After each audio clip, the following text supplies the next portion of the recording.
Hari ini saya Dr. Andus Ambronsius, IM Nababan MM, akan membacakan klarifikasi atas kejadian yang saat ini sedang viral di Indonesia, di mana atas postingan saya di Facebook atas nama Ambronsius Nababan.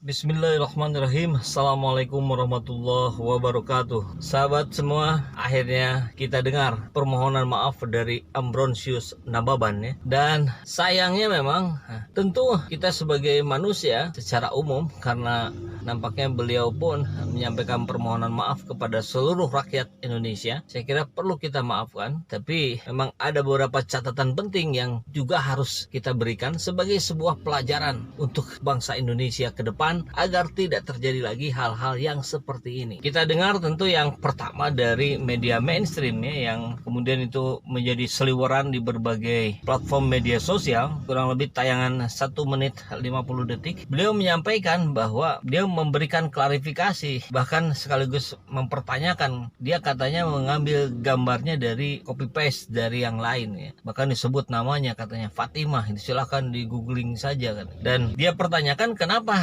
hanya saya katanya yang dianggap rasis, padahal orang-orang yang sebelumnya sudah banyak foto-foto berseliweran ternyata tidak dianggap rasis. Ini lucu ya. Saya kira itu bukan bentuk permohonan maaf, jauh dari bentuk permohonan maaf. Itu adalah bentuk pembelaan diri, mencari pembenaran atau bahkan mencari kesalahan orang lain, ditimpakan kesalahannya kepada orang lain. Tentu ini bukan tindakan yang bijaksana dari seorang Ambronsius Nababan yang selalu menyebut-nyebut gelarnya ya, Dr. Andus Ambronsius Nababan MM, Ambronsius M Nababan MM, apalah lengkapnya. Klarifikasi dari Dr. Andus Ambronsius IM Nababan MM. Dan itu diulang-ulang kalau di klarifikasi yang ditayangkan di kanal YouTube Wijaya Cahyadi kalau nggak salah ya nama akun channelnya. Nah, di tayangan 1 menit 50 detik itu dia membela diri, dan tentu itu sekali lagi bukan bentuk permohonan maaf, tapi memang ada klarifikasi yang lebih panjang, dan di situ ada permohonan maaf di kanalnya Wijaya Cahyadi tadi. Di situ dia menyampaikannya dengan membacakan tulisan yang mungkin tentu sudah dipersiapkan sebelumnya agar tidak salah ngomong ya, tidak salah ucap. Saya pikir itu hal yang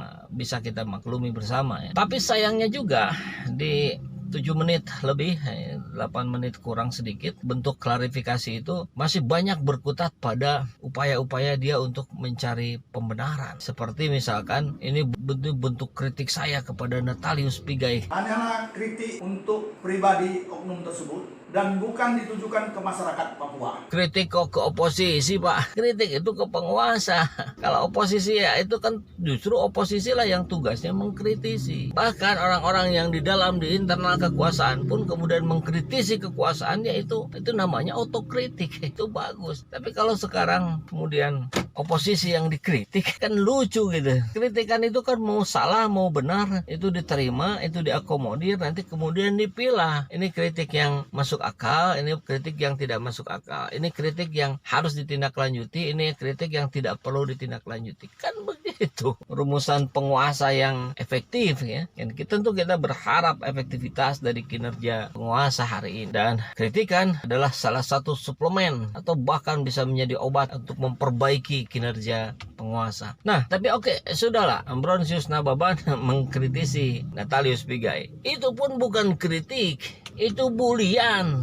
Kalau mengkritik ya seperti yang Anda sampaikan di klarifikasi itu, dan sampaikan secara langsung kalau Anda kenal. Kalau Anda nggak kenal ya bolehlah gitu di lewat media sosial. Tapi kalau sebagai sesama pembesar gitu, merasa Anda orang besar kan, sama dengan Pak Natalius Pigai, kan setara itu. Anda bisa DM Instagramnya, Anda bisa kirim ke message di Facebook kalau Anda pakai Facebook kan. Banyak cara lah untuk menyampaikan secara langsung. Beda sama rakyat jelata. Kalau rakyat jelata kan nggak punya akses, kesini nggak kenal, kesini nggak tahu, maka itu media sosial menjadi sarana untuk mengungkapkan kritikan. Gitu logikanya ya. Nah itu bukan kritikan, itu adalah tindakan rasis. Kritikan yang Anda sampaikan di klarifikasi itu harusnya itulah yang menjadi isi postingan status Anda gitu.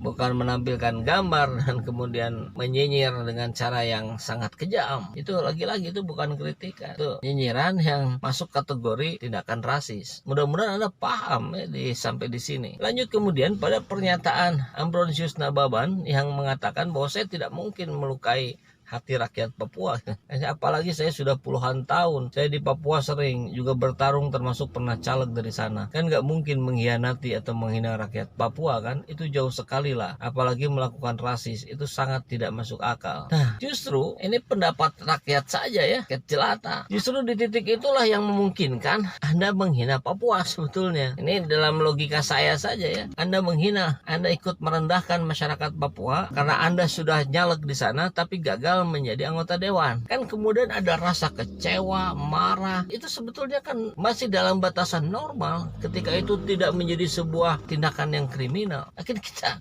kita banyak lihat lah caleg-caleg gagal itu yang sudah nyumbang karpet ke masjid, karpetnya diambil lagi. Kan apa? Situasi-situasi begitu tuh banyak gitu. Jadi kalau Anda kemudian kecewa kepada masyarakat Papua karena Anda tidak terpilih dari dapil sana, ya sebetulnya wajar juga gitu. Jadi kemungkinan Anda secara sadar ataupun bahkan tidak sadar ikut kecewa kepada masyarakat Papua dan itu ditimpakan pada Natalius Pigai, itu menjadi logis karena ada rentetan ceritanya seperti itu. Kemudian yang menarik juga nih ungkapan dari Ambrosius Nababan. Saya cari ini apa yang kira-kira bisa diposting untuk mengkritik beliau secara satir. Jadi saya lihat pas ada foto beliau dengan seekor gorila, kata dia. Anda paham tidak dengan satir? Aduh. Walaupun memang tetap ada ya saya apresiasi juga ya. Beliau menyatakan siap bertanggung jawab atas ucapannya meskipun itu masuk sampai ke ranah hukum. Kalau tidak salah di video yang 7 menit lebih itu dia sampaikan begitu. Walaupun ada juga penyampaian bahwa saya ingin menyelesaikan urusan ini secara pribadi langsung dengan Natalius Pigai. Nah, mestinya sebelum Anda membuat klarifikasi itu, Anda upayakan dulu untuk berkomunikasi langsung dengan Pak Natalius Pigai. Ya bukan baru berencana udah disampaikan ke publik. Saya kira kan itu juga tidak elok. Bagaimana Pak Natalius nanti mendengar kalimat Anda barusan? Kan Anda tidak gentleman gitu. Harusnya sebagai seorang kesatria Anda hadapi dulu, Anda datangi dulu secara personal Pak Nataliusnya sebelum Anda bicara di publik. Jadi apa yang Anda sampaikan ke publik itu menjadi lebih kuat dasarnya. Ya apalagi Anda punya background seorang guru, bahkan pernah menjadi kepala sekolah, kan tentu ini mencoreng juga citra profesi guru ya, bukan hanya citra pendukung Jokowi, bukan hanya citra Jokowinya sendiri, tapi bahkan profesi guru ikut Anda coreng. Nah, tapi ya kembali ke di awal video tadi, saya kira rakyat jelata secara umum mayoritas akan memaafkan atas kehilafan karena ya manusia tempatnya khilaf dan lupa. Terlepas dari persoalan ini kemudian akan diusut masuk ke ranah hukum, itu tentu persoalan lain. Karena kita dengar juga staf kepresidenan bahkan sampai di